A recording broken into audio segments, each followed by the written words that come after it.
সকাল সকাল উঠে দুজনের টিফিন রেডি করে খেতে দিয়ে খাইয়ে টিফিন ব্যাগে ভরে দুজনকে স্কুল আর অফিস পাঠিয়ে দিয়ে তারপরে একটু শান্তভাবে বেরিয়ে পড়লাম বাজারে। বাজার করতে করতে একেবারে হেঁটেই বাড়ি ফিরে এলাম। আকাশ বাতাস ফুল পাখি ফল গাছ সব দেখতে দেখতে হাঁটাটা আমার খুব ভালো লাগে। বাড়ি ফিরে একটা বড় কাপে গ্রিন টি বানিয়ে নিলাম। চা খেয়ে চলে গেলাম বাগানে। এখন রোদটা খুব উঠছে, তাই গাছগুলোকে নিয়ম করে জল দিতে হচ্ছে, না হলে গাছগুলো বড্ড ঝিমিয়ে যায়। ভালো করে গাছগুলোকে জল দিয়ে আবার বসে পড়েছিলাম অফিসের কাজে।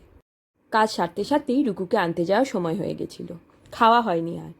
ফিরে এসে আমার এত খিদে পেয়েছিল ড্রেসও চেঞ্জ করায়নি।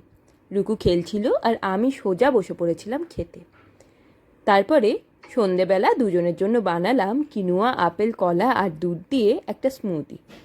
আমারটাতে শুধু অল্প মধু দিয়েছিলাম আর রুকুরটাতে দিয়েছিলাম একটু পেডিয়াশিওর চকলেটটা। কিনুয়াটা আগেই ভালো করে সেদ্ধ করে নিয়েছিলাম। খুব সহজে হয়ে যায় এটা, আর খেতেও কিন্তু বেশ টেস্টি হয়। তারপরে দুজন মিলে বসে টিভি দেখতে দেখতে গল্প করতে করতে আমাদের এই টাইমটা বেশ উপভোগ করলাম। রুকুর সঙ্গে এই ছোট্ট ছোট্ট মুহূর্তগুলো ধরে রাখার জন্যই আমি ভিডিওগুলো করে রাখি। রুকু বড় হয়ে দেখবে, ও মজা পাবে। তারপরে দুজন মিলে বেরিয়ে গেছিলাম আমরা পলাশ ফুল কুড়োতে।